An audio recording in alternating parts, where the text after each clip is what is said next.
ఉమ్మడి ఖమ్మం జిల్లాలో మున్నేరు వెలియ నుంచి బాధితులు తేరుకుంటున్నారని మంత్రి తుమ్మల నాగేశ్వరరావు తెలిపారు. రహదారులపై బురదను శుభ్రం చేసే కార్యక్రమం చురుగ్గా సాగుతుందన్నారు. కేవలం 3 రోజుల్లోనే వరద ప్రభావిత ప్రాంతాల పరిస్థితులు సాధారణ స్థితికి తీసుకొచ్చినట్లు ఆయన వివరించారు.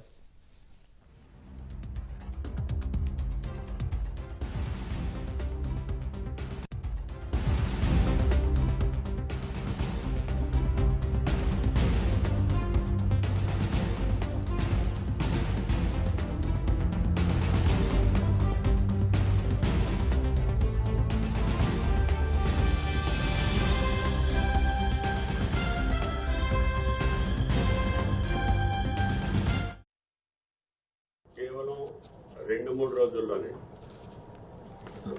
వరద తీవ్రత లెవెల్స్ ఎప్పుడైతే పడిపోయాయో జిల్లా యంత్రాంగం వెంబటే రంగంలో దిగి చేయాల్సిన దానికంటే 10 రెట్లు శ్రమ తీసుకొని జిల్లా కలెక్టర్ గారు, కమిషనర్ మున్సిపాలిటీ, అదేవిధంగా పోలీస్ కమిషనరు, ట్రైనీ కలెక్టర్ శ్రేష్ఠ, అదేవిధంగా మేయర్ గారు అందరూ ఒకే పద్ధతిలో బాగా దెబ్బతిన్నటువంటి పూర్తిగా నీటిలో మునిగినటువంటి 10 డివిజన్లతో పాటు ఖమ్మం పట్టణంలో ఉన్నటువంటి అన్ని ప్రాంతాలని సందర్శించడంతో పాటు అన్నిటికంటే ప్రధానమైనటువంటి సమస్య శానిటేషన్కి సంబంధించింది.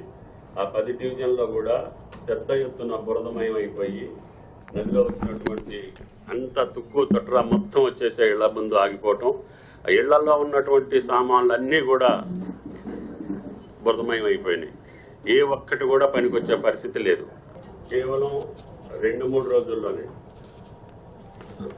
వరద తీవ్రత లెవెల్స్ ఎప్పుడైతే పడిపోయాయో జిల్లా యంత్రాంగం వెంబటే రంగంలో దిగి చేయాల్సిన దానికంటే 10 రెట్లు శ్రమ తీసుకొని జిల్లా కలెక్టర్ గారు, కమిషనర్ మున్సిపాలిటీ, అదేవిధంగా పోలీస్ కమిషనరు, ట్రైనీ కలెక్టర్ శ్రేష్ఠ, అదేవిధంగా మేయర్ గారు అందరూ ఒకే పద్ధతిలో బాగా దెబ్బతిన్నటువంటి పూర్తిగా నీటిలో మునిగినటువంటి 10 డివిజన్లతో పాటు ఖమ్మం పట్టణంలో ఉన్నటువంటి అన్ని ప్రాంతాలని సందర్శించడంతో పాటు అన్నిటికంటే ప్రధానమైనటువంటి సమస్య శానిటేషన్కి సంబంధించింది.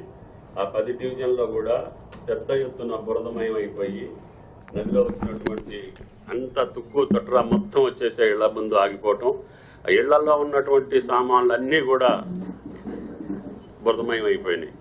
ఏ ఒక్కటి కూడా పనికొచ్చే పరిస్థితి లేదు. కేవలం 2-3